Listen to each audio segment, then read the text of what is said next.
family, and welcome to the podcast In the Black of My Mind. I'm your host, Al Thomas. So settle in, enjoy the ride with us. I got you.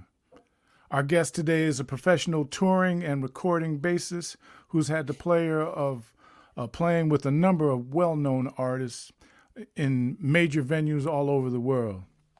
Welcome to the podcast, one of my big brothers, Kevin Jenkins. How you feeling, bruh?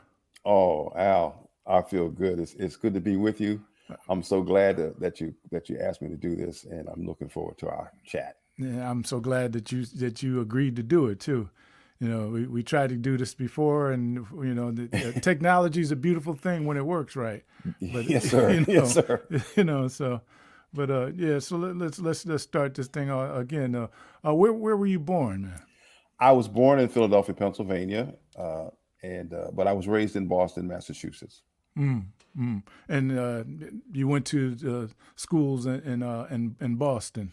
I did. I went to from kindergarten to high school. I was in Boston, Massachusetts. I did go to high school in the suburbs of Boston because I grew up in Roxbury, Massachusetts, which is in the city, the inner city. Oh yeah. And I went to the suburbs for high school, which had a profound impact on my the decision to become a musician. Ultimately. How so?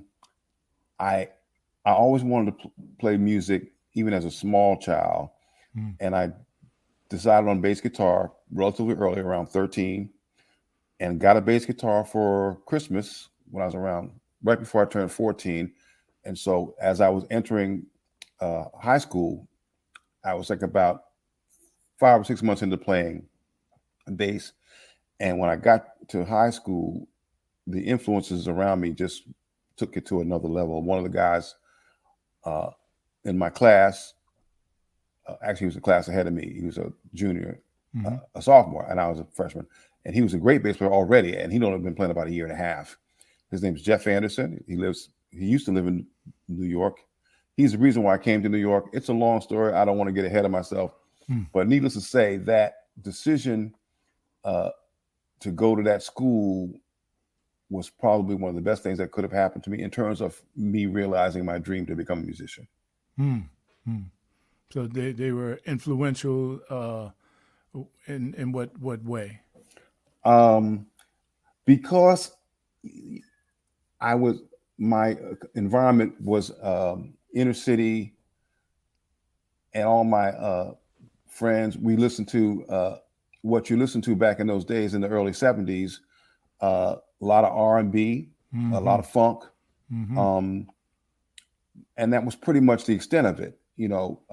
We had a radio station, WILD, and we buy our 45s depending on what we heard on the radio. So I bought a lot of James Brown, a lot of Temptations, a lot of whoever was popular at that time.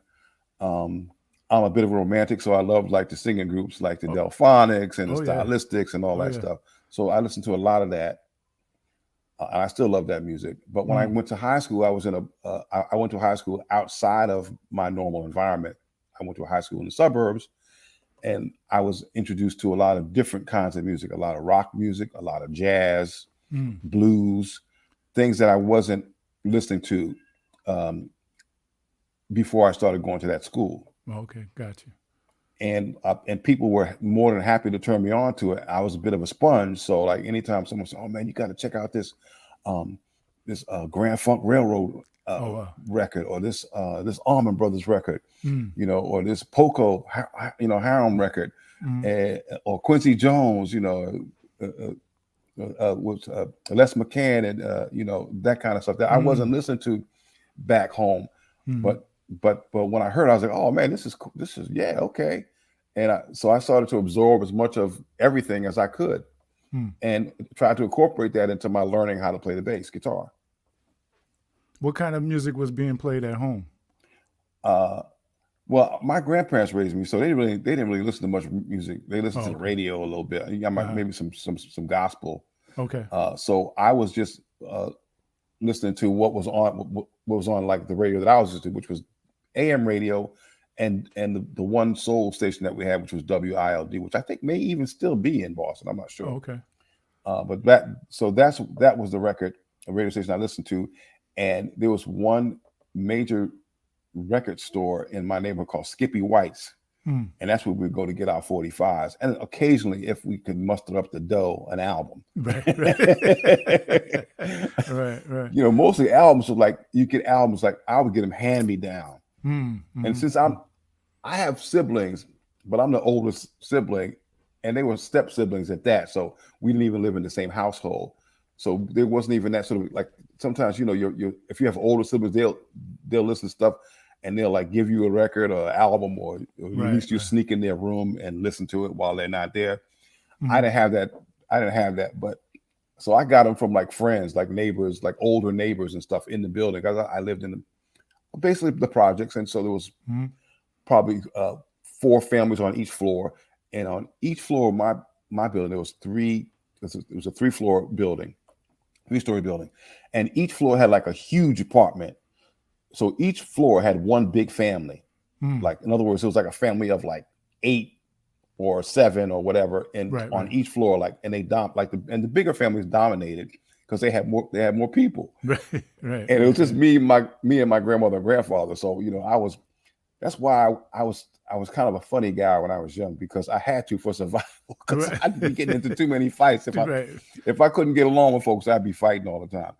So anyway, so there were older boys and girls in each of those families, and so they would say, "Oh, have you heard this new Shy Lights record or this new whatever record?" So that's what I listened to, what I was, you know, exposed to for the most part, and I wasn't exposed to a whole lot of diversity in my neighborhood. It wasn't until I got out of my environment that I got more diverse influences, musically speaking. Right. Which really was a blessing. Oh, truly. Yeah. When I was coming up in Stanford, same kind of deal. You know, we listened to Motown and you know, and the funk and all of the you know, those the singing groups, as you were saying. But when I went to middle school, they bussed us up to northern Stanford, the north part of Stanford, and so that's where I first heard Jimi Hendrix and you know, those kind of heads and stuff. So, you know, this is interesting. And you were we were talking a little bit when we talked before about how they were busting folks out of their environment. Yes.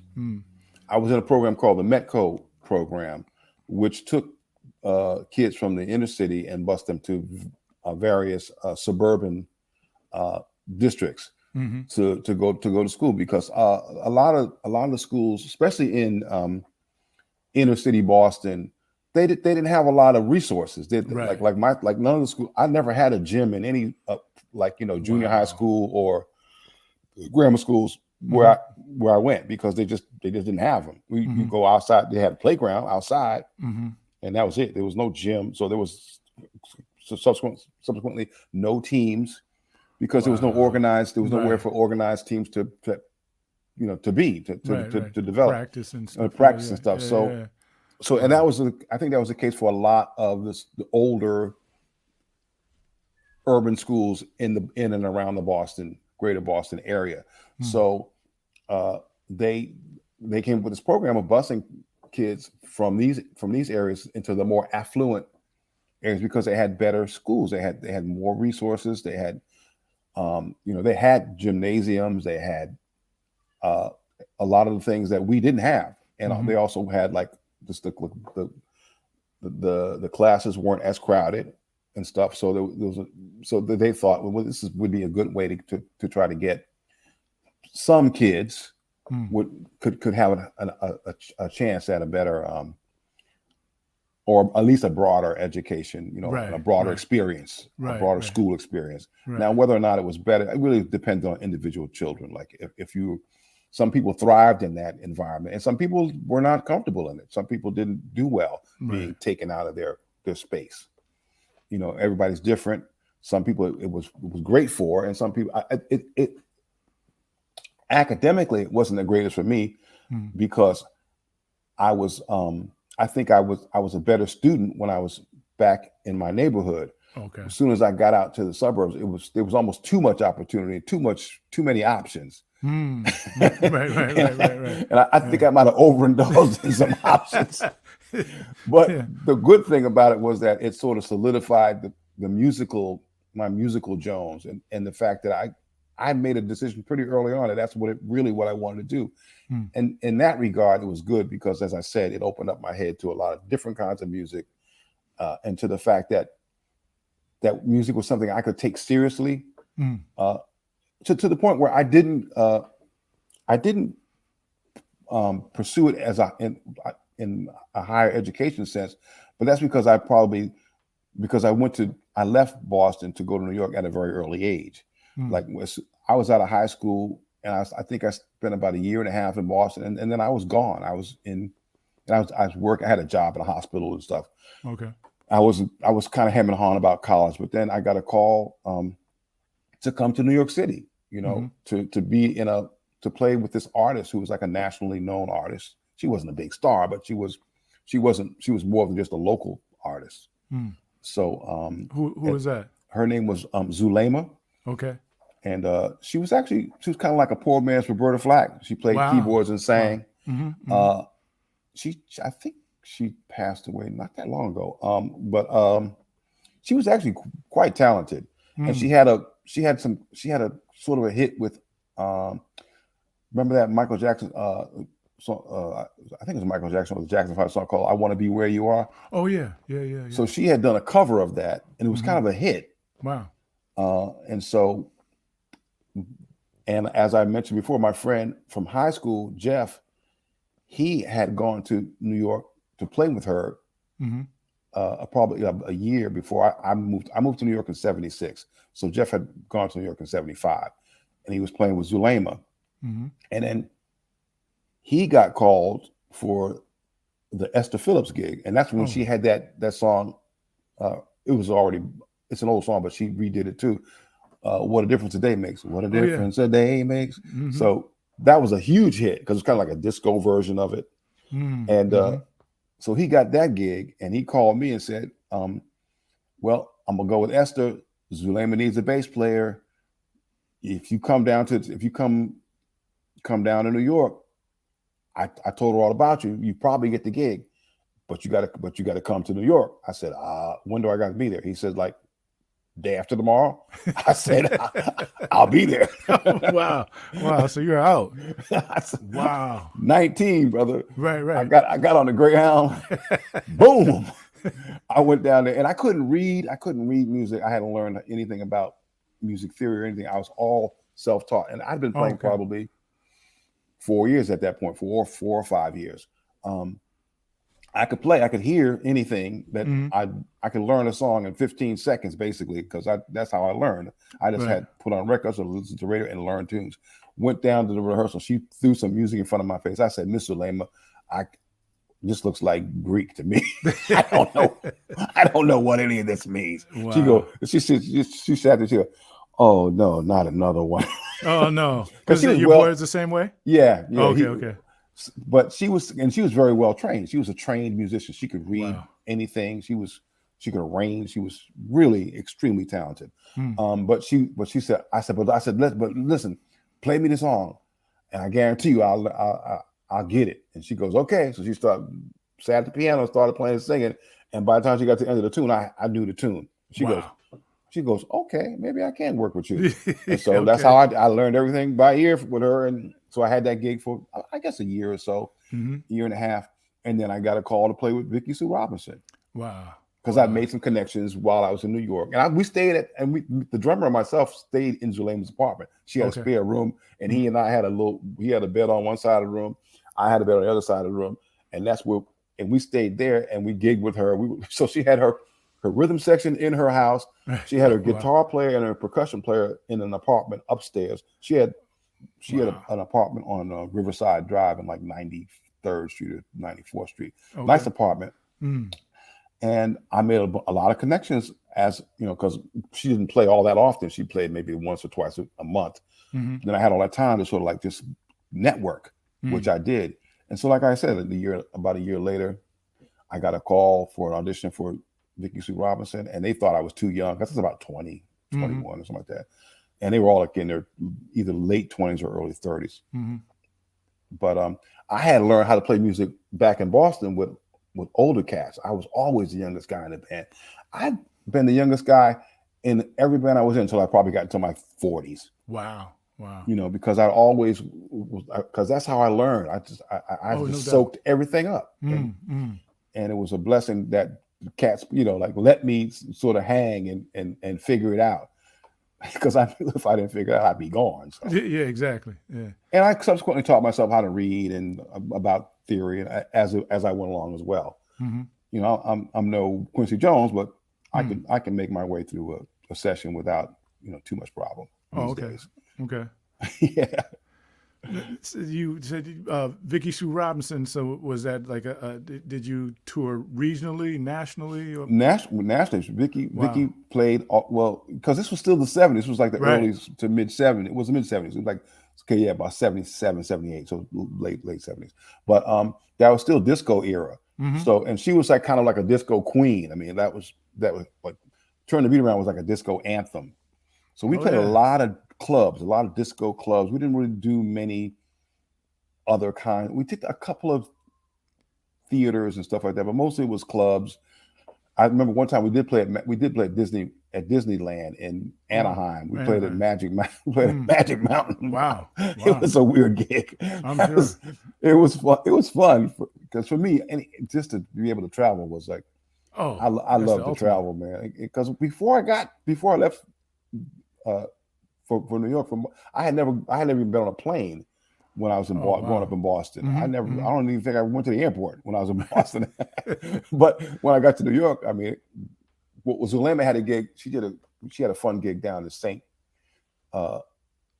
Croix, and that was the first time.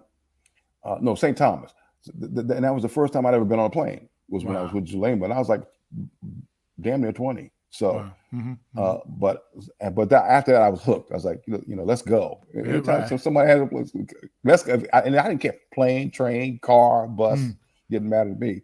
Let's go. And I still love to travel. And my current job with Shamika Copeland, we travel a lot too. But you know what? It's funny because now we're all older. It's like I would much prefer to be on a nice bus because I've done those kinds of tours in like the 80s and 90s. Yeah. But now we're just doing it like in a minivan. I'm like, man, I wish I had done this like when I was in my 30s and being big in a nice bus now in my present years. But yeah, man, that's another blessing of music was I got to travel all over the place. Wow. All over the world, basically. Yeah. See, that's something that I've always wanted to do. I've probably played 1,000 gigs, but I've not toured. You know, so that before I get up out of here, I want to tour. I hear you. So it's fun, and it's because you know why it's like a paid vacation, essentially. Right. Except that you don't really have as much free time as you'd like, because most of your time spent touring is getting from place to place. Right. And then of course doing the show and then leaving and going to the next place. You don't have a lot of downtime. You have some days off, and those are the days you really should take it. Which I really did try to take advantage of that day off and get out and see wherever I was at. Right. Because you didn't have that much opportunity to do it. But still, you saw what you saw. You know, and it was nice to go to different countries and see different cultures and different and interact with different kinds of folk speaking different languages and sort of like that whole like how do you communicate thing that was always interesting and fun. And back in those days, when I was doing it in the 80s and stuff. And even the 90s, everybody had their own currency. There was no euro and all that stuff. So that was always you'd have like 5 different kinds of money in your pocket. Exactly. We're only going to exchange what we need because can't keep up. It was an adventure. Now I remember the first time I saw you, Danny Moore and I went to the Foundry, and I'm looking at you thinking, man, this cat is different, man. You know. I mean, because we really enjoyed your playing and the way that it's like some guys, every time they're out, they got to show everything they got. You know, and it's like, and I'm looking at them going like, say, bro, I got an old pair of jeans. You could take the pocket off of them. You know what I mean? Just, you know, because they wouldn't know what a pocket was if you was, but I mean, not only were you pocket, but the things that you did were tastefully done. And I was like, I'm listening to him. I was like, oh man, yeah, that makes sense that you would play that there. You know? Well, thank you. I mean, because you would play stuff and it's like, oh man, I mean, everything was just tastefully done and stuff, man. And then Well, I and then your appreciate that. energy when you were on stage as well was cool as well. So I was like, yo, this cat's different, man.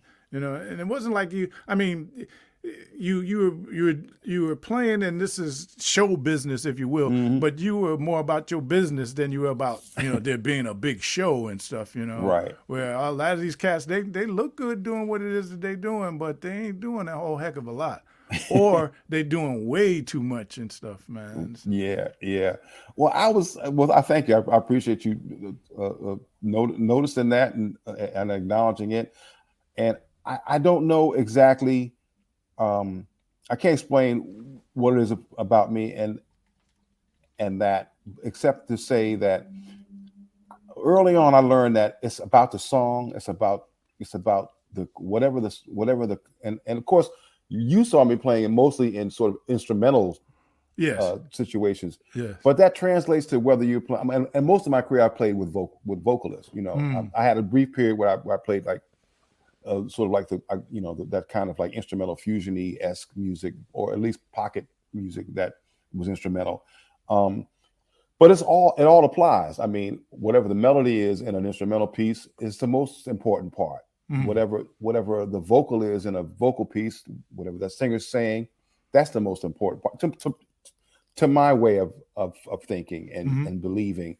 And those front and center elements deserve to be supported in a way that's musical, so that if there's anything happening, you need to be aware of it, and so that you can be there in the moment to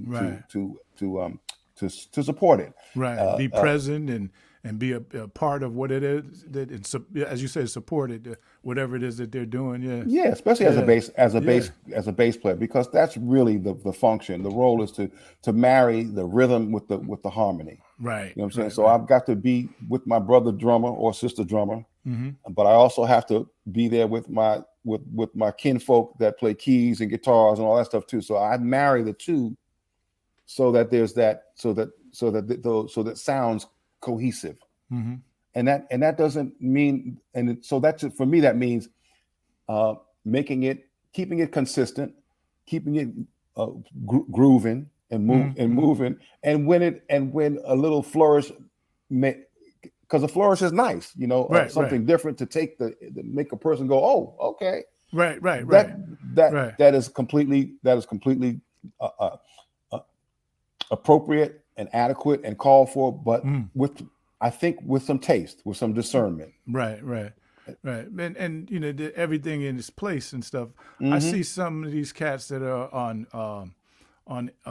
Instagram now, and you know, from the time they count it off to the end of the song, they're just playing. Man, I've heard like 20 chords already. You know, they're playing 6-string guitar and 6-string bass, excuse me. But they might as well just go and get a guitar and get it out the system and stuff, man. And I'm looking at them going, oh, you ain't gonna work. You're not gonna get no work. There's a forum, there's a place for that. Especially because some of these people are extremely adept on the instrument, and there's a place for that if you're going to write if it's a bass if you're like going to be like a virtuoso instrumentalist, right, and you're going to write music around that ability, that's perfectly valid.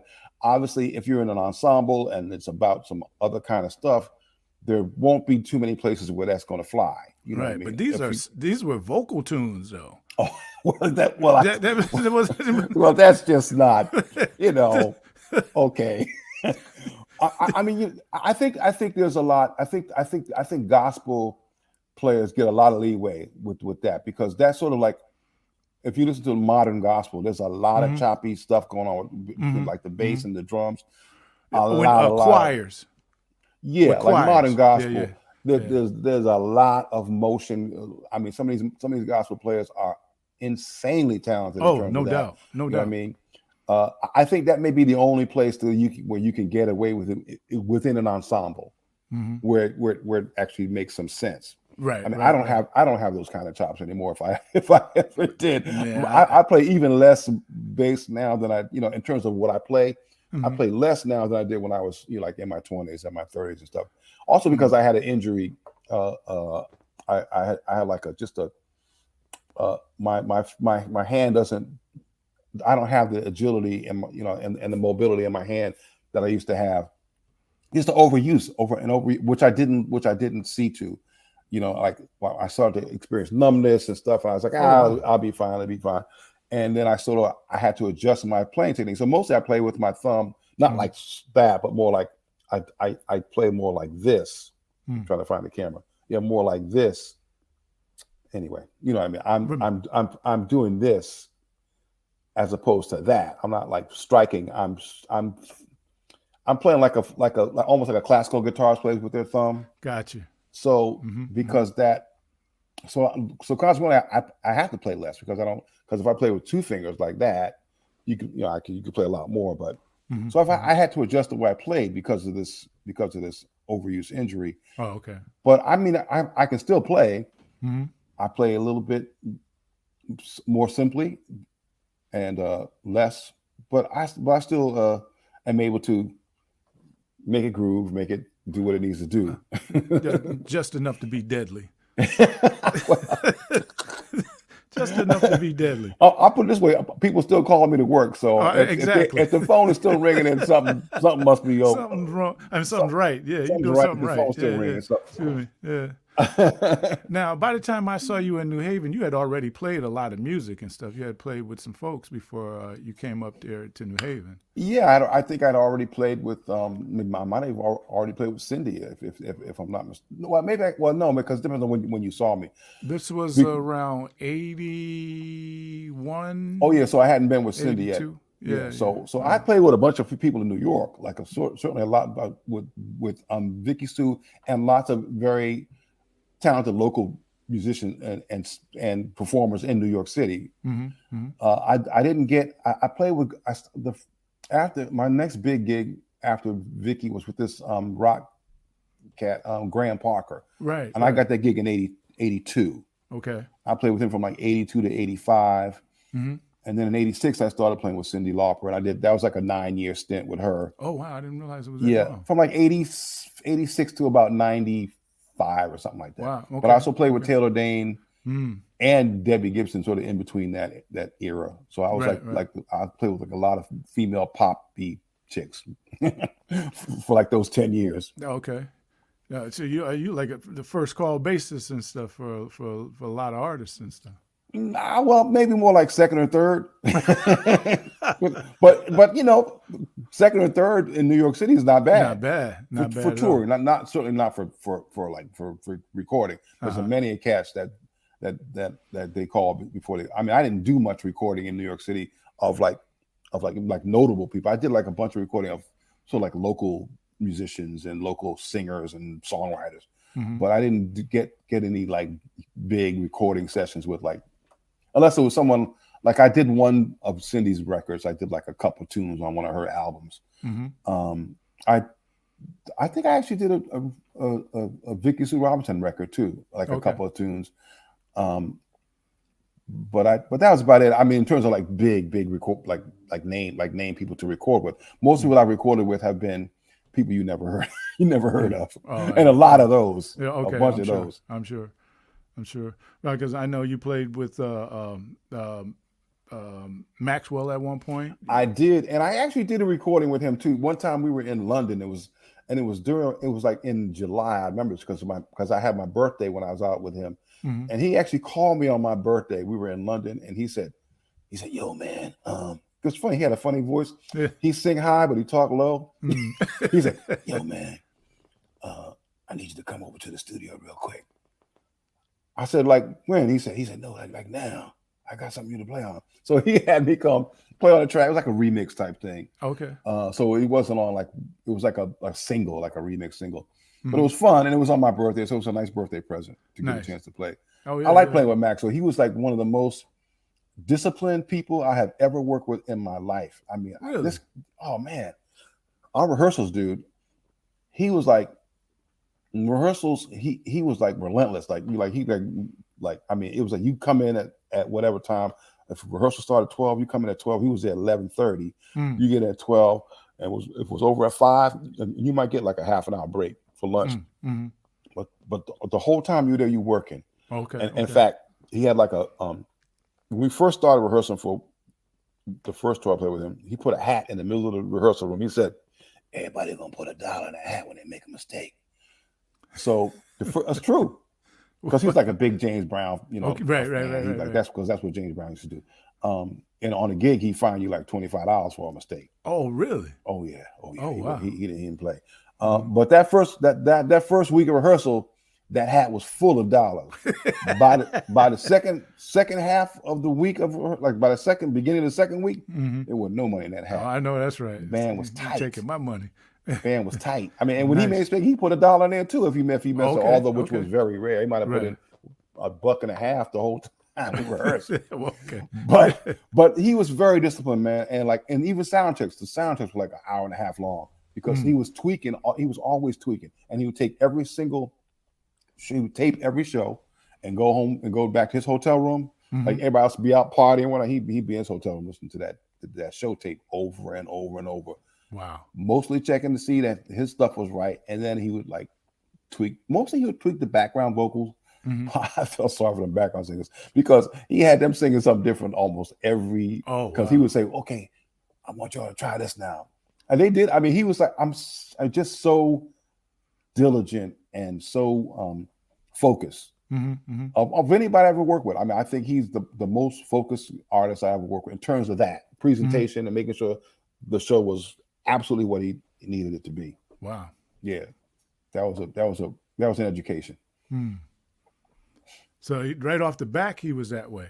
Because I mean, like you were out with him like when he first started touring. That first album, album, when the cops, whatever the Sweets, what it was called, I forget. That had When the Cops, all that, because he was when I got with him, he was using Michelle and Degacello's band mostly. Oh, okay. He didn't even have his own band. That's how I got the gig because his label said, "Okay, now you need to get your own band." So he started auditioning. And my friend, do you know Rocky Bryant, drummer? I do not. No. Anyway, he plays with the average white band. Oh, okay. And he's a fantastic drummer.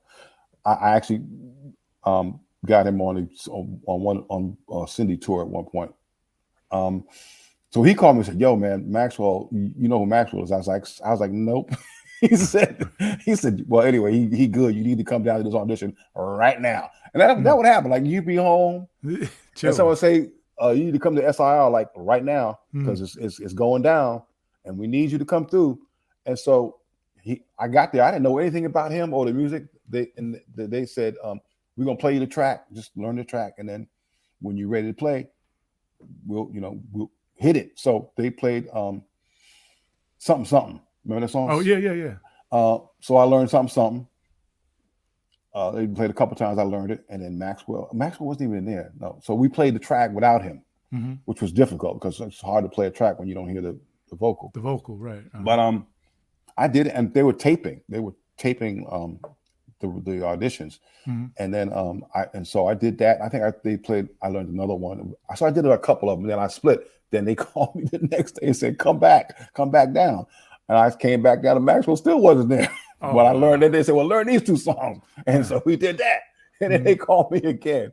And the third time they called me, I came down, and Maxwell was there. He was like, "Yo, money, you want to go on the road with me?"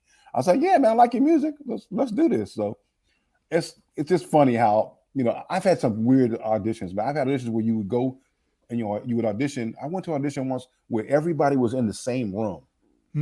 Well, usually you go to audition, like they call you in and people are waiting outside. Yeah, right. And you take turn, you go and you do your thing. And okay, we'll call you, and you don't get called, whatever. And the next person come in. I went to a rehearsal once in New York City, everybody was sitting in the same room. So he would Wow. audition, and all the other bass players would look at you like, Bro, he don't play as well as I do. yeah, man. I would have did this. It was crazy. Yeah, I'm sure. I didn't get that gig, but it was an education. I'm sure. Wow. But yeah, man. And so you're currently playing with the Grammy nominated Shamika Copeland.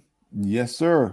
She calls herself the Susan Lucci of the Grammys because she keeps getting nominated, but they don't give it to her. Wow. She's been nominated 6 times now. So, wow. Yeah. Wow, that's crazy. But she's gonna get one sooner or later, I'm sure of it. And you know what? One thing I say about her now, she understands the nature of what the business is now. She's doing like a record almost every year. She does a new record. Okay. She used to do a record like every 2-3 years. Right. Now she does one pretty much every year. She'll release a record, let it run its course for a year, and then the following year so it's like every year and a half. Okay. Versus every 3, which makes sense because she understands the nature. You got to have content out there for people so you keep your presence right, and you keep your presence fresh. Right. Yeah. Interesting. Wow. So I'm enjoying. I've been playing with her for, I think 19. I'm in my 20th year with her. Wow. Yeah. Wow. Started So with you her in get on a gig, 2005. you ain't letting it go. Nah. Said, nah. This is my gig. Not. No, I feel you. Yeah. Who were your role models coming up? Oh, that's musically. Oh man, that's easy for me because you mean in terms of bass players? Yes. Certainly James Jamerson. I always have to name him first because I grew up listening to those bass lines, like just Marvin Gaye, Gladys Knight. I mean, so many of them, man. Mountain High. The Temptations. Dreams. Exactly. So that was for me. He was the R&B blueprint. He was the blueprint right there. He made everything sound good. Then as time went on, I got into Chuck Rainey, who I still adore to this day. All the stuff he did with Aretha and with Steely Dan and you name it. I mean, he's and Quincy Jones records he played on. Of course, then of course, I have to tip my hat to the fusion cats like Stanley and Alphonso Johnson, Jaco Pastorius, of course,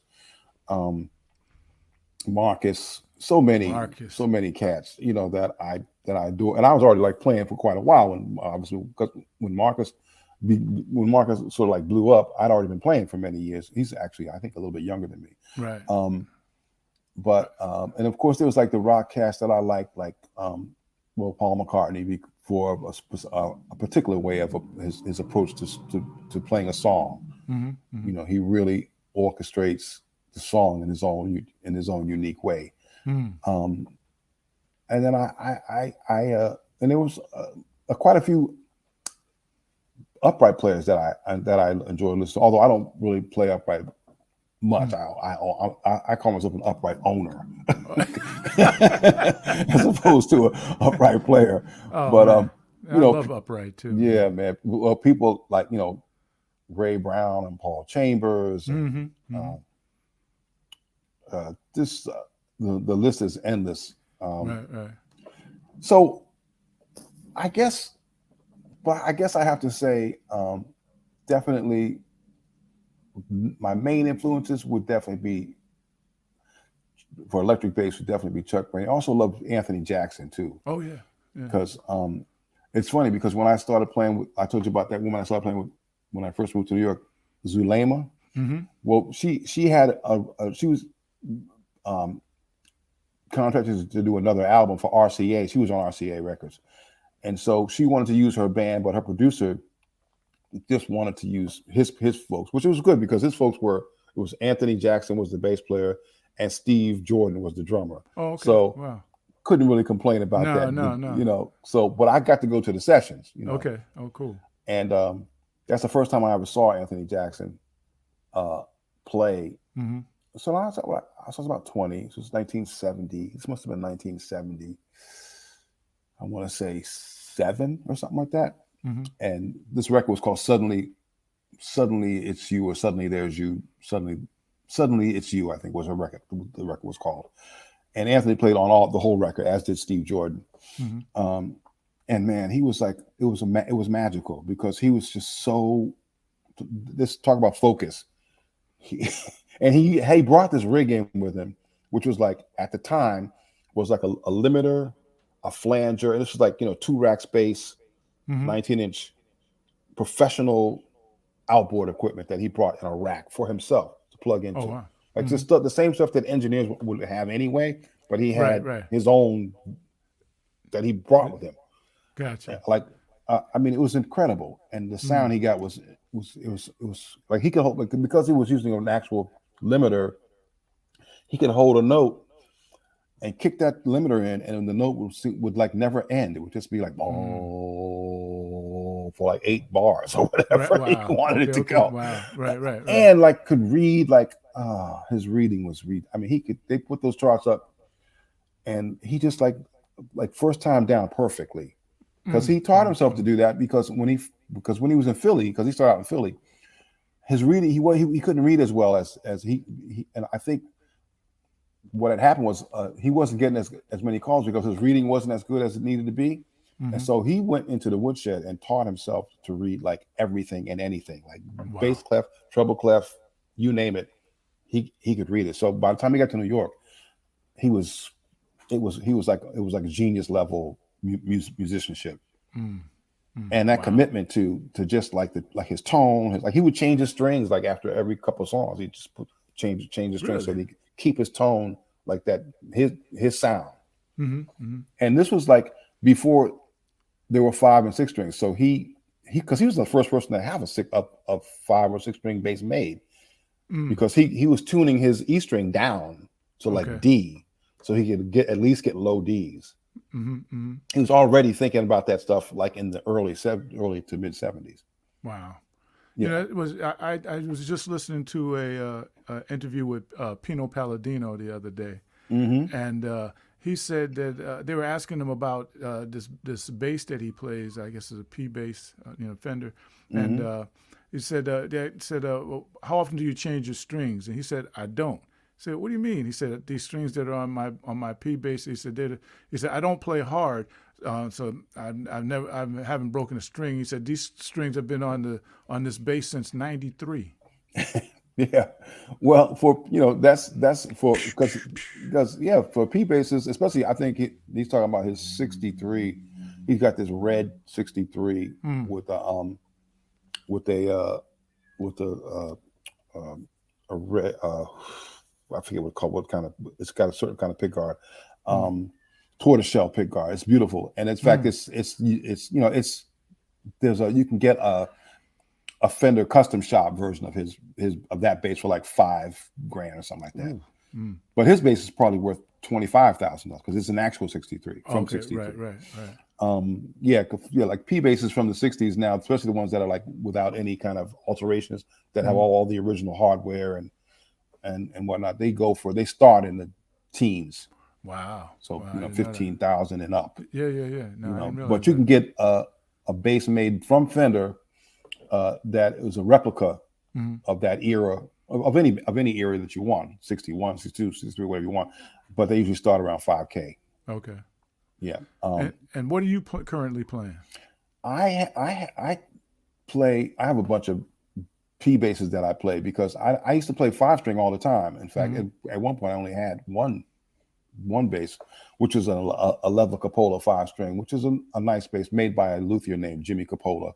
Okay. From New York, and I think he's now in North or South Carolina, but he was in New York, and then he moved to California, and then he moved down south, which is a nice bass. And that's my main 5-string, which I played it on a session yesterday, the day before yesterday, and I hadn't played it in a while because I don't play much 5-string anymore because with Shamika, we play contemporary blues. It's mostly bluesy, and I use my Fender P basses with flat wounds. So I don't change those strings either, like, because the older they are, the more they got more like a little more mojo in them. I hear you. So my current, so I switch off between a 75 P bass made in Japan, and I have a reissue 50. I want to say 50. Is it a 50? Yeah, 57 remake reissue that I use, which is a Fender, what they call it. It's a vintage. What's it called? Something vintage. Anyway, it's a remake of a 57 P bass because I couldn't afford a real 57 P bass. Plus, I wouldn't want to bring an old vintage guitar on the road with me anyway. Oh, right. I'd be too afraid of it getting stolen or I know that's right. or lost by the airlines or whatever. So I used to either use my reissue 57 or my 75 P bass. So are you endorsed by Fender? I'm not, no. And if you have any connections, you I don't. But if any Fender representatives are watching this podcast, you need to hook this brother up. You know, it's good representation for Fender. Sure thing. You need to take care of this brother. You Appreciate need that you. endorsement for real. Yes, for indeed. real. Yes, sir. Yeah. I mean, there's some folks got endorsements. They ain't got no business with an endorsement, and I'm not gonna call anybody's name, but you definitely need one. Well, I from your mouth to Fender's ears. Okay. It's all good. What's the dopest gig you ever played? I'm gonna tell you, I can tell you right now one. I think. Well, there's been a couple actually. Can I have more than one? But I'll give you one of By my all favorite. means, by all means. My favorite. We got time. My favorite gig I ever played, I have to say, was the Albert Hall, the Royal Albert Hall in London with Cyndi Lauper, and I want to say 92 or something like that. I don't remember exactly what the year was, but that was like, first of all, the venue is amazing. It was sold out. It was a beautiful, and the band was amazing. And the second most amazing gig I had with her was probably the first night that we played in Tokyo at the Budokan. That was like amazing. And there's one more with her that I have to give a shout out to because it was recorded and you can actually see it if you can find it on YouTube. Was when we played in Paris at the Zenith Theater, and that was a HBO special called Cyndi Lauper Live in Paris.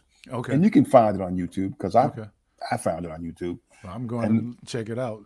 In fact, people like contact me through Facebook through my my Kevin Jenkins music page all the time. So, I saw you on the Cyndi Lauper Live in Paris show, and I saw that video. Or some people even say I was at the show, which is like really surprising. Wow, yeah, right. But so those three, and then of course, I got to say, one of the most mind-blowing gigs was when I was with Taylor Dayne, and we opened up for Michael Jackson during his bad tour in Europe. Right. We did 5 dates opening up for him. So just the sheer number of people, like when we went on that stage, was I think there must have been 80,000 people in the audience. Wow. Now they weren't there for us; they were there for Michael Jackson. Regardless, you were in front of that many people. But it was still like mind blowing to see that many people in one place. I'll never forget that. So I've had a few highly energizing and satisfying gigs. But you know what? Every gig is for me is oh, no doubt. The same way I played in front of all those people, I play in front of 30 people at a club. No, that's what I try to bring to it anyway. Right. Yeah, I mean, you hooked me and the missus up with tickets to see y'all when y'all came to Connecticut with Shamika Copeland. I can't remember the name of that venue. It's up. I remember that night, or Old Lime or something like that. Yeah, and it was like about 60 people or something like that in there, or whatever it was. I wasn't that many, No, but it's a nice venue up there. But man, yeah, you're bringing it that night as well. And the band it's a good band. Great band. It's a fun band. It's a bunch of old heads. We've all been doing it a long time. And Shamika's the baby, of course. Of course. So we watch out for her musically as well as literally practically. She's the baby of the band, and she's the lady of the band, and she's a wonderful person to work with and work for. And like, we're friends, I remember when I first joined the band, I said something to her. I said, you know what? Because she was only about 20 something. I said, you know what? In 15 years, you'll be 40 years old. That's like one of the first things I said to her. She said, I was thinking about firing you just that day when you said. I'm glad she didn't, though. Yeah, right. Wow. Yeah. And, no, I remember I was like, yo, we took pictures with her and stuff with you and her at and my wife and stuff. We had a great time that night. That was I'm glad you all came, and anytime we're in the neighborhood, just you got an open invitation. I appreciate it, man. Yeah, we had a great time. I got some rapid fire questions. Okay. What are your hobbies? Oh shoot. Movies. Nice. Now, what type you like? The old movies? You like? I'm into gangster movies and like Edward G. Robinson and sci-fi.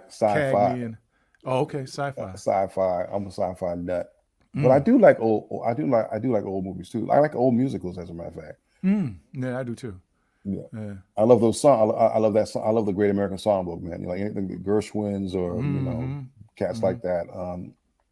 I love those old songs, and so that's why I'm quite fond of older musicals. Oh, no doubt. What is the greatest accomplishment of your life? This is going to be, I think, getting sober. Because everything else flowed from that. I hear you. Well, I mean, I know all of us had a bout with it, if you will, back in the 70s when it was everybody was into it, everybody was doing their thing and stuff, man, and some of us weren't able to make it out. Yeah, well, that was that. I was on my way down a very, very dark road if I wouldn't able to hear the message and get the message and stop, and everything else that ever happened prior to that. That was in 1987, so it was a long time ago. So everything that happened after that has been like like icing on the cake. Now, my second greatest accomplishment of my life, I have to say, is when I met my wife, Linda. Nice. Because it's been like that has just been it's been nothing but wonderful. So, but I mean, it's not really career stuff so much. Oh no, because it's your life, man. Yeah, I think without a foundation of of a grounded existence and someone to share that grounded existence with, nothing. Everything else is what doesn't matter. I mean, I know so many. Well, I shouldn't say I know. I know of people who have all of the things. All the things, the monies, the houses, the cars, the boats, the planes, the trappings. And they don't have. But they're not. They don't seem to be very happy. Right. Most of them, or satisfied. Right. Wow. So those things, I mean, the most important thing, it's like my sobriety, which informs my decisions, my choices, and my gratitude, all stem from that. Right. And of course, my love for my wife is the icing on that cake, the life cake. So, right. Yeah. Well, I have to second that emotion. As Smokey would say.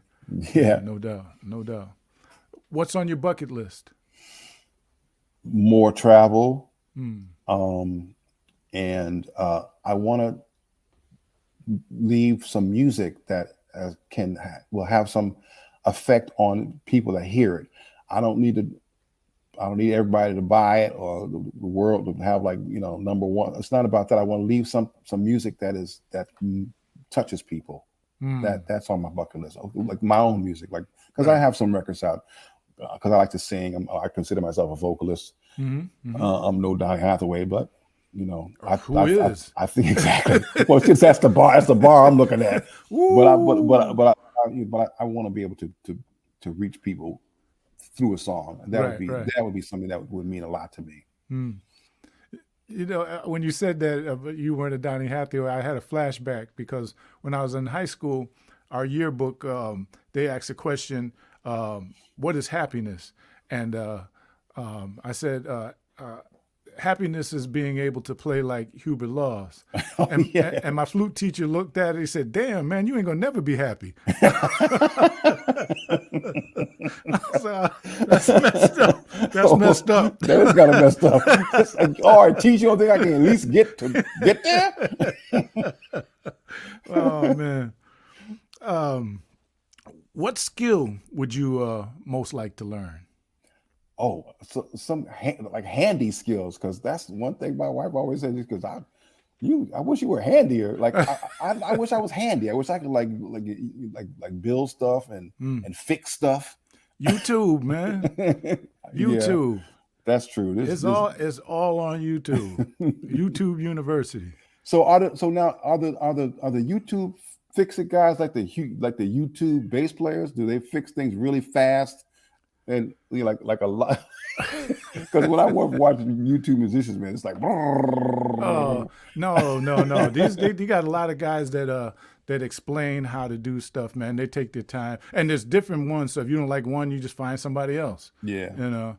Yeah, I've been in this house here now 34 years and stuff.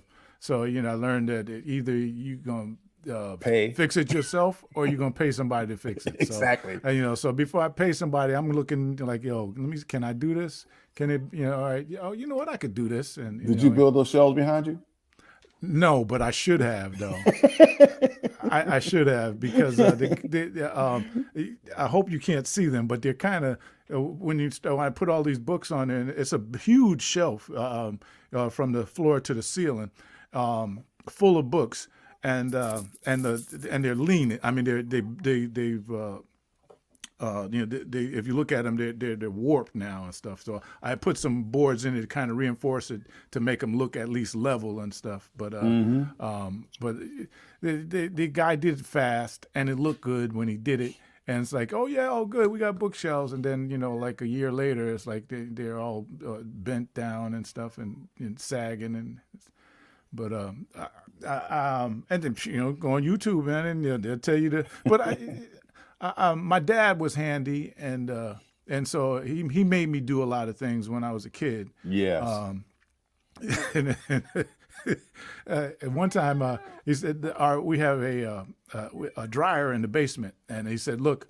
Well, the old dryer is no good. He said, I turned the power off.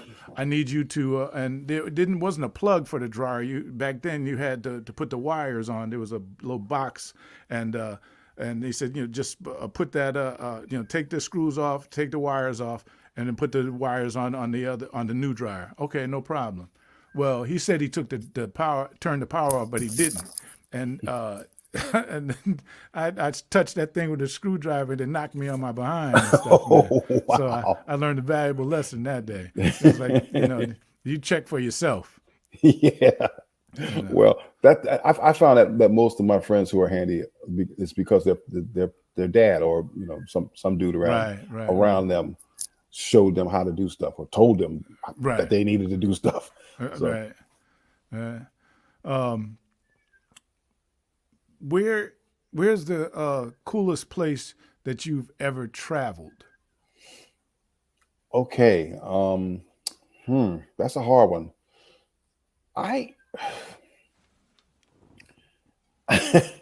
That's a hard one too, because I've been to a lot of places and I'm trying to remember which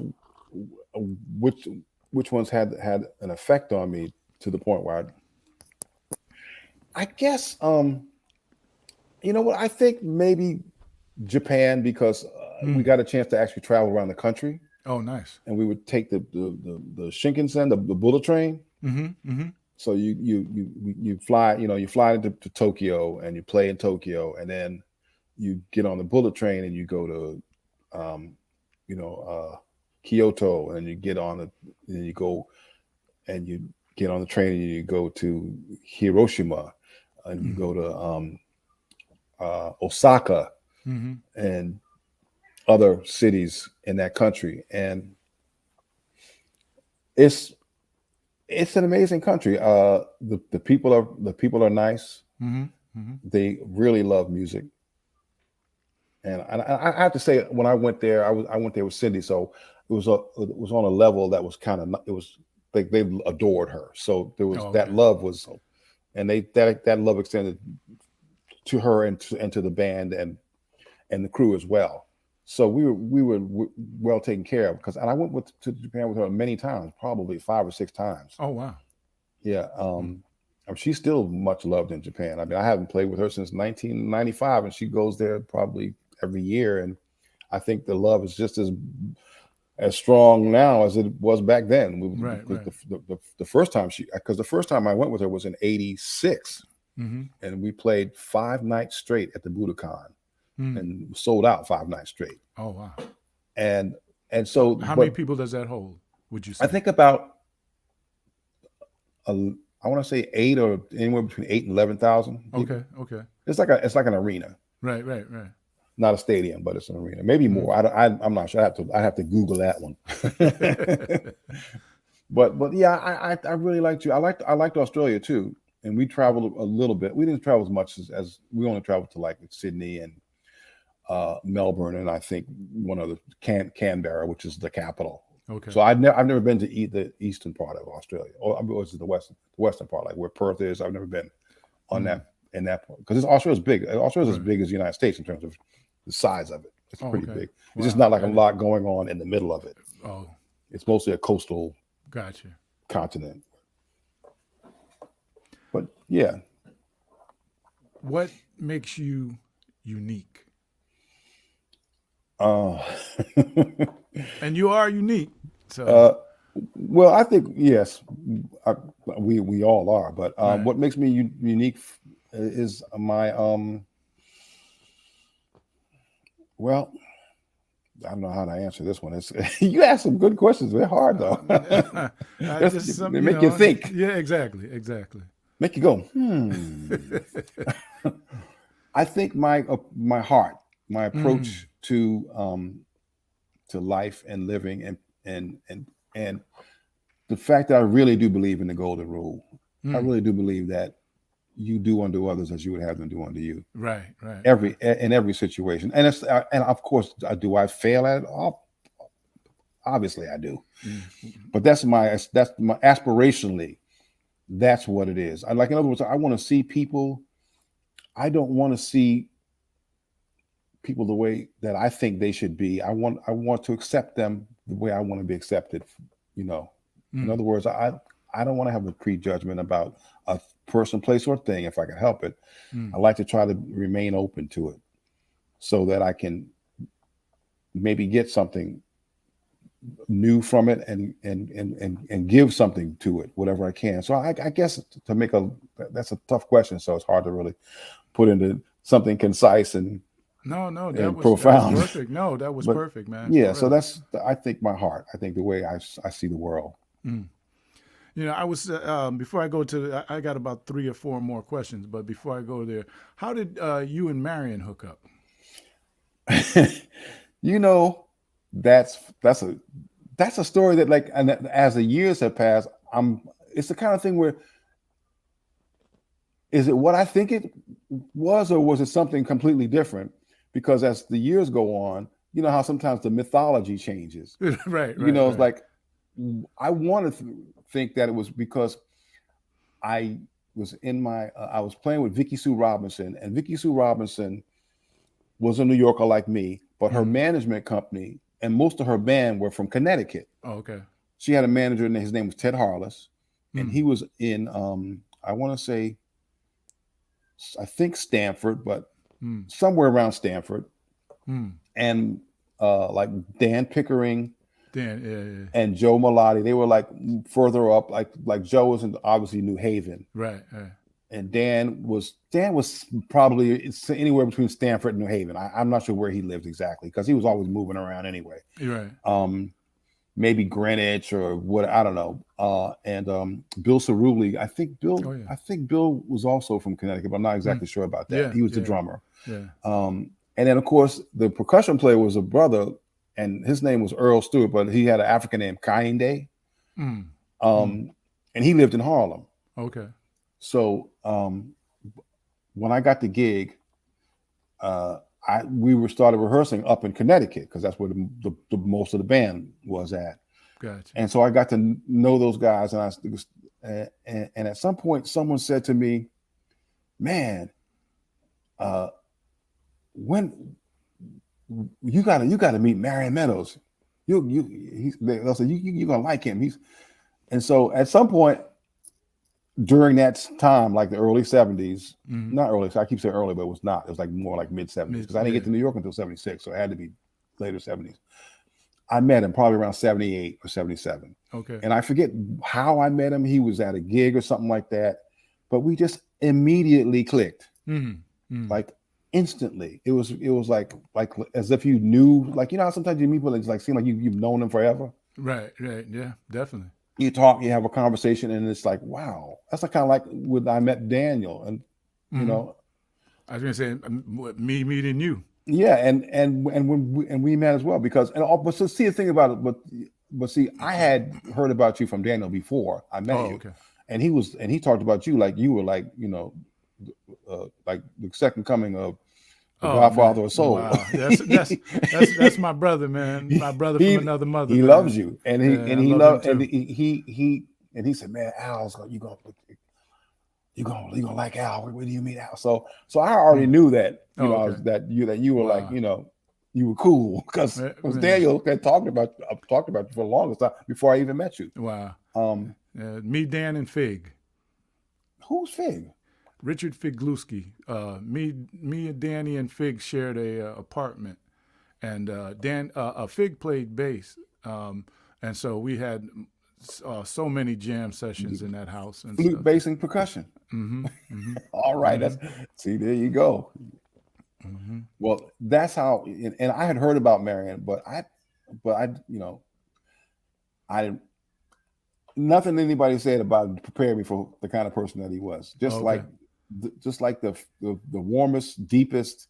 I mean, you know, Marion can talk at length and with knowledge of about pretty much anything, and in a way that does not sound pedantic or know-it-all. Right. Just like with an enthusiasm and a curiosity that is infectious. So whenever he has a conversation, because I watch him when he's talking to other people, I stand back and watch him, and I watch their reaction to him. Right. And his communication skills are, for someone that is not famous or not like famous, like world famous, right. It's unparalleled. I mean, like, you know, like the cat can communicate any idea to anyone in a way that is so, like, I mean, he's just a communicator, man, and always has been. Yeah, so we met like probably around 78, I would say 77, and it was an instant, at least for my part, it was instant, like, you know, affection, and I was like, I want to know this guy, you know, like that kind of thing. Right. Yeah, well, I know he calls you one of his brothers, so I you know, and we don't. Everybody doesn't get that that. And we don't see each other that often, like like we used to. I mean, we used to be roommates back in the day, but you know, those were the days. Oh boy, you have to ask him about that. When you talk to him, you just ask about how about when you and Kevin lived in New Haven together? What was that like? He may only be able to disclose a small amount. I'm sure. What went on in those days? Wow. What is the most important decision you ever made to date? Okay, I'm not going to repeat myself about the sobriety thing, but that was one. But I think, you know what, one of the most important decisions I ever made was to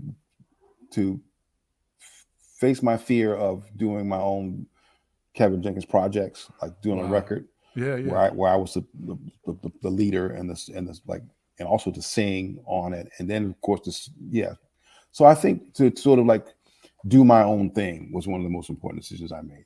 Because because as a bass player and a side musician, you know, you're sort of relegated to the background. Right. Important to the ensemble, of course, but still one of those dudes in the back. Right. And I 20 feet away.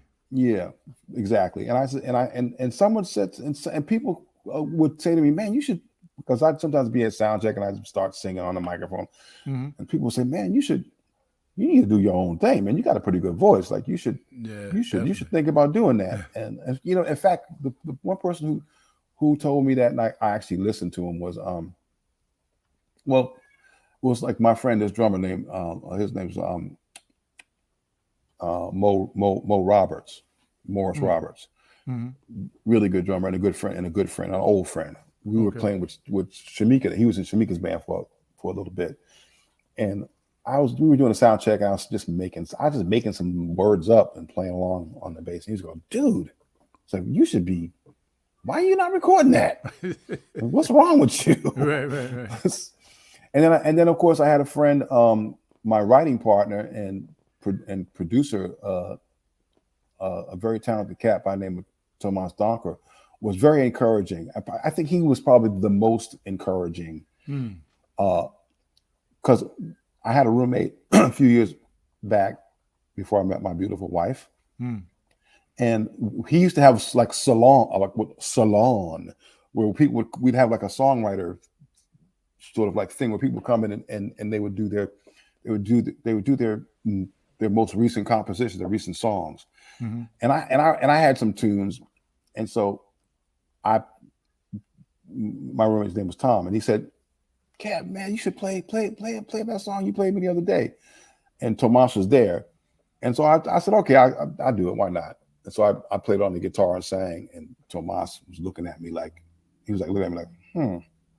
And after it was over, he said, "Dude, that song," he said, "you need to record that." He said, "You got any more of those?" I said, "I got a couple." He says, "Seriously, you need to get that thing recorded." And so I took that, for what it was worth. And then he contacted me, I guess a little while later, and said, "So listen, do you want to do this? Do you want to do these tunes?" And we did. So we started recording them.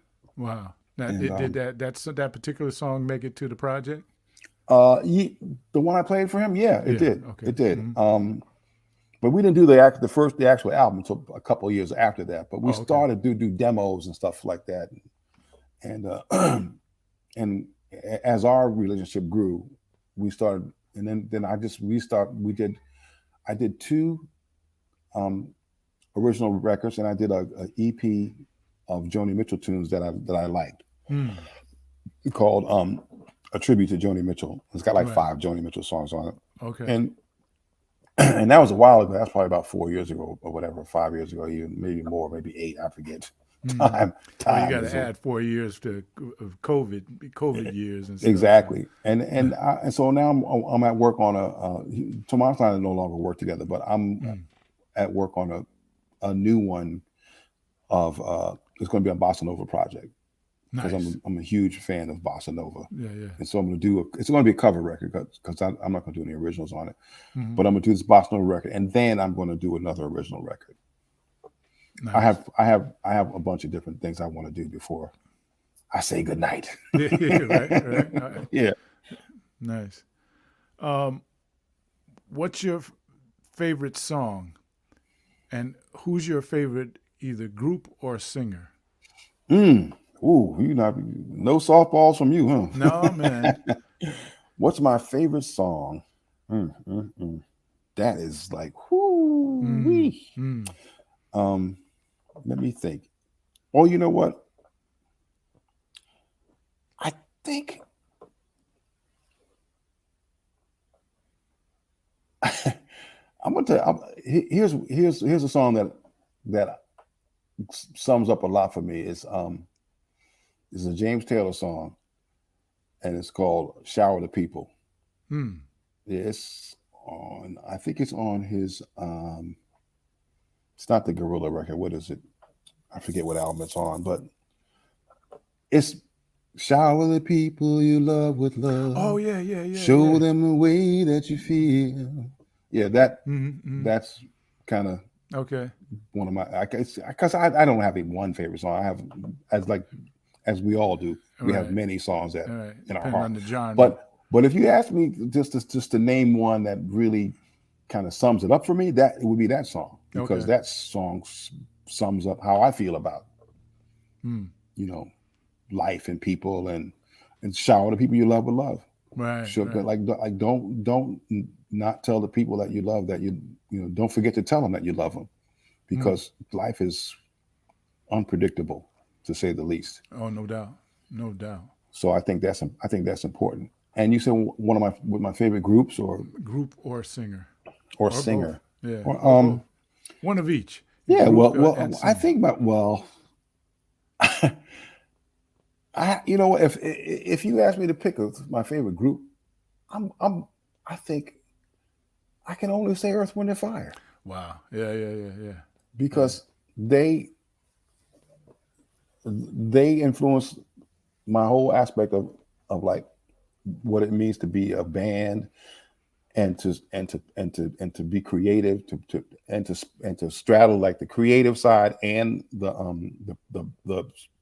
sort of like the poppy or successful side of like music, because they started out so crazy creative and funky and like sort of like off the wall in a way, Mm-hmm. and then as they understood what the business was about, and they were able to focus that sort of like communal collective craziness into like a finely honed like pop machine, and sort of conquer the world, and still be like, and still have that energy of like when they first started out, when they had the Jessica Cleaves, remember? Because when they first came out, they had Jessica Cleaves. She was kind of like the lead singer.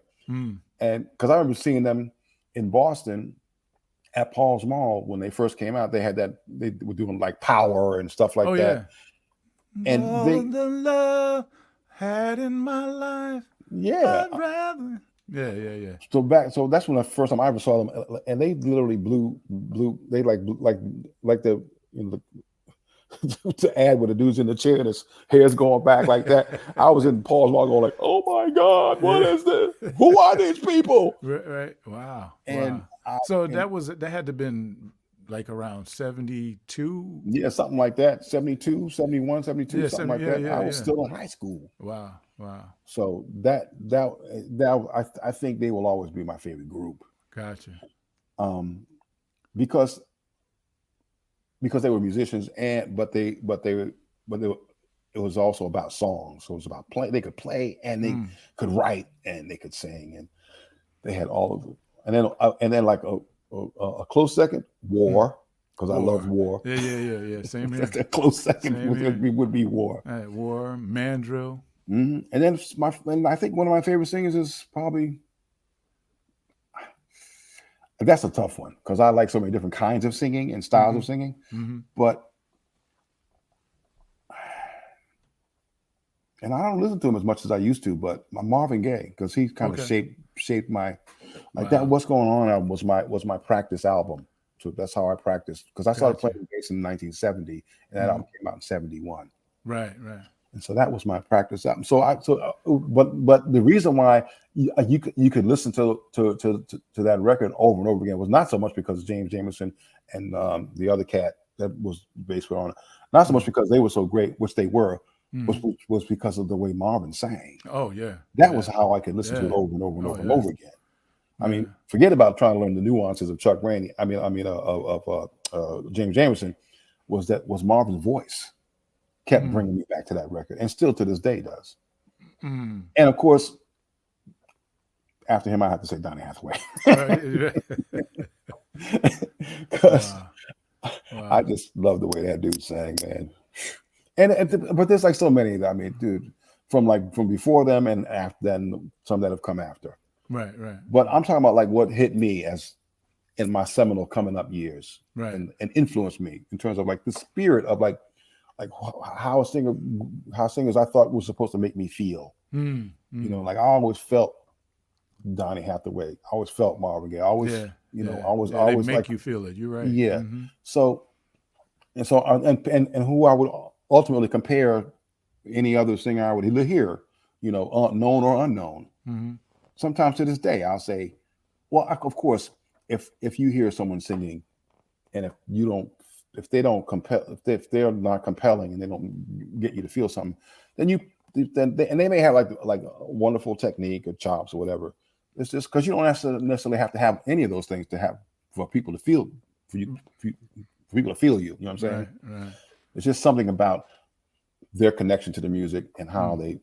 it kind of comes out and grabs you. Right. Because if they're connected to what they're saying, then it's hard not to feel it. You know what I mean? Oh, exactly, exactly. You know, one of my favorite vocalists is Al Jarreau, Yeah. and it, but you know, it's funny because Donnie, Marvin, they're all, you know, it's difficult as you said to try to pick just one, you know, Mm-hmm. because I'm sure I've stolen stuff from all of them, Oh yeah. you know. So, um, oh, you know, I was I talk about you frequently, and the reason I do, or one of the reasons I should say, is because one of the best concerts that I ever went to was with you, Marion, and Danny, when we went over to Yale. I can't think of the hall now, and we saw Miles Davis, Oh wow. I don't even remember that. and that was about '83. Oh, that's why I don't remember it. Because anything that happened to me before 1987, Yeah, it's yeah, yeah. it's a blur. Yeah, the four of us we went, Wow. and I had snuck a tape recorder in, and You so didn't. You yeah, did? yeah, Oh taped the whole wow. thing, and then we went back over to Danny's house afterward, and we were listening to it and stuff, you know, Oh, I'm sure we did. and we're engaged in whatever it was that we were engaged in Yes, at sir. you know. But yeah, so I always said, yeah, me, Kev, Wow. Danny, Oh my and Marion. goodness. Yeah, Well, now I know why I don't remember it, because yeah. maybe if we hadn't gone back to Danny's house, I would Yeah, remember it. But exactly, exactly. And the last question I got is, tell me your life story in one sentence.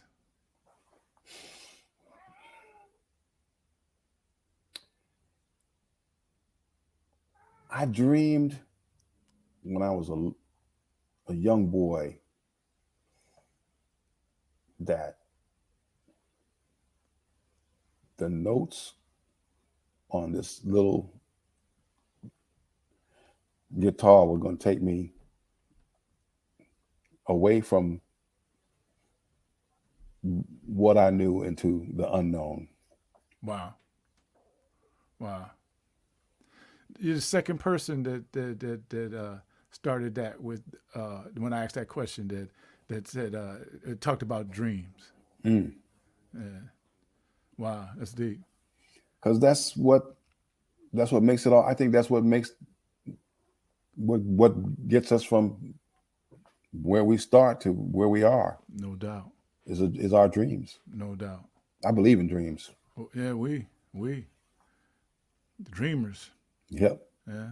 Yeah. How can people contact you on social media? Well, I'm quite remiss in all those areas, but I want to rectify that, especially when I finish this new project. I will have a website, a brand new website, and I will be signed up to all those various social media. But right now, you can reach me on, like, if someone were to actually want to reach me and leave me a message, they can leave me a message on my Facebook music account, Kevin Jenkins Music, which is on Facebook. Okay. So, Well, you know that Facebook still is the most watched, most visited of the social mediums. So, especially for people like my age. But I know, like, I know that I should be TikToking and Instagramming and all that other stuff. But and I will do those things, especially because I kind of want to coordinate with the release of this new project, which I think I'll have. My goal is to have it done by next before February, because the album is going to be called Romance. It's going to be a very romantic album, Nice. bossa nova, and Yeah. lots of, lush violins, which I'm going to be doing in the computer because I can't afford an orchestra. Oh man! But how nice would that be? yeah, but it's going to be. I want to try to get it out by like the beginning of next year, so I can do I'm going to do a show on Valentine's Day. That's going to be like my debut and sort of release party for the record. So Nice. that's the game plan. So Okay. I'm gonna have I'm gonna have social media all lined up, a new website, new Instagram, new everything. But right now you can reach me at Kevin Jenkins Music on Facebook. Cool. Well, bro, I appreciate you more than you know, man, for doing this. I hope I ain't blab too much, man. No. That's it. That's man. That's it's not about me talking. It's about hearing the guests, man, and folks that know you or don't know you to get a chance to learn a little bit more about you and stuff, man. So, well, it was a pleasure. No, pleasure's all mine. Trust. All right, brother. Thank you so much. You too. No, man. I say all the time, man, that I love you. And there ain't nothing you could do about it. I feel the same way, Al. All right, brother. Love you, man. I love you too. Peace. This has been another episode of In the Black of My Mind podcast. Make sure you like, comment, subscribe, and share. Until next week, y'all be blessed.